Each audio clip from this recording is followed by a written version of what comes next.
सारे नेता गांधी के पहले कैसे बड़े बड़े शहरों में बैठ कर के कांग्रेस की सभाएं होती थी, और वो आते हैं, गांधी कहते हैं ये क्या मजाक है, भारत की पूरी आत्मा गांव में बसी है, पूरी आबादी गांव में बसी है, और आपके पूरा स्वतंत्रता संग्राम की लड़ाई आप शहर में बैठ के कैसे लड़ लेंगे। तो कहते हैं go back to the villages. वो स्वयं भी जाते हैं, और वो प्रचलित कथा सबको मालूम है कि किस प्रकार जब वो चंपारण के निकट स्नान कर रहे होते नदी किनारे, और देखते हैं एक बड़ी आबादी के शरीर पर कपड़ा नहीं होता है, तो उसी समय वो अपने कपड़े को भी प्रवाहित कर देते हैं।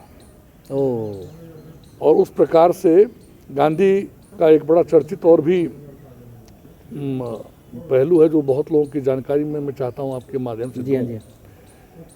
पहले राउंड टेबल कॉन्फ्रेंस में गांधी लंदन नहीं गए थे, सेकेंड राउंड टेबल कॉन्फ्रेंस में गांधी लंदन जाते हैं। मजे की बात है, और ये विंस्टन चर्चिल के आत्मकथा से लिया हुआ उदाहरण मैं आपको बता रहा हूँ कि जब Gandhi second round table conference में भाग लेने के लिए लंदन जाते हैं तो और वो अपने उसी चोले में जाते हैं, मतलब वो अपने एक कपड़ा नीचे एक कपड़ा ऊपर, एक धोती और ऊपर एक चादर ओढ़ के जाते हैं।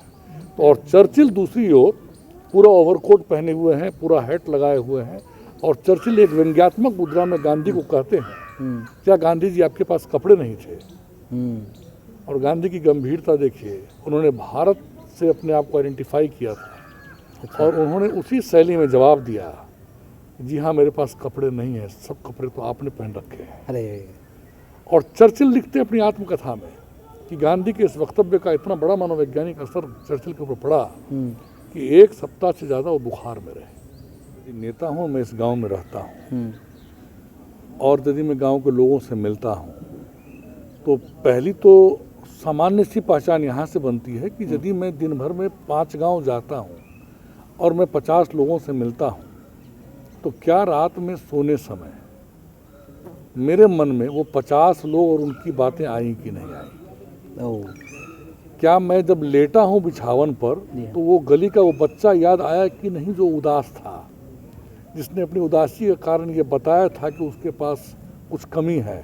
क्या मेरे मन में ये बात आई कि नहीं आई कि एक लंबे कार्यकाल या कार्यखंड में उस बच्चे और उन जैसे बच्चों के लिए कैसे समाधान निकाले जा सकते हैं आर्थिक उद्यम के जरिए उनके माता पिता को जोड़कर। तो इस देखेंगे कि आज़ादी के तुरंत बाद के जितने नेता थे इस देश के, एक सुखद संजोग है कि जितने बड़े नेता इस देश के थे वो इस देश के बड़े विद्वान भी थे। चाहे आप अम्बेडकर को ले लें, गांधी, नेहरू, सरोजिनी नायडू, मौलाना अबुल कलाम आज़ाद, जितने नेताओं के आप नाम लेंगे एक तरफ उनका नेतृत्व दिखेगा, अम्बेडकर, सबको आप देखिए, सब अपने अपने क्षेत्र के प्रगाढ़ विद्वान थे, भारतीयता के भाव से भरे हुए थे। अभी तो राष्ट्रवाद की चर्चा बहुत होती है, लेकिन राष्ट्र पर किसी से सवाल किए जाने लग जाए तो शायद उनके पास बोलने के लिए कुछ नहीं होगा।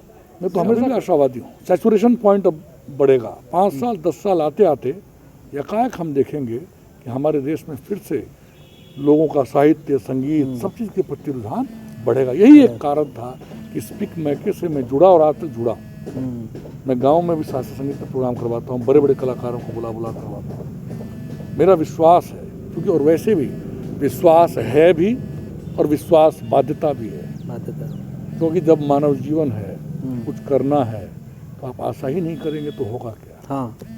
तो इसीलिए हम लोग को हमेशा आशा करना चाहिए, और नए साल में आपके माध्यम से आपके सारे लोगों को नवचिंतन के लिए प्रेरणा मिले, नवचिंतन करें, अपने आसपास के लिए सोचें। मैं हमेशा कहता हूँ देश की बात नहीं करिए, भारत का क्या होगा, बिहार का क्या होगा, अपने हिस्से का जो देश है, अपने हिस्से का जो बिहार है, उसके प्रति ईमानदार होइए।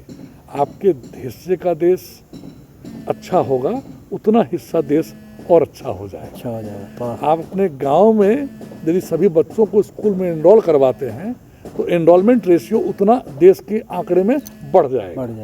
तो इसलिए बड़ी बातें करें, लेकिन उसके साथ साथ छोटे पहल भी करें। यही मेरा शुभकामना है, यही मेरा संदेश है। पढ़ें, जानें, खूब मजा लें, प्रकृति से जुड़िए।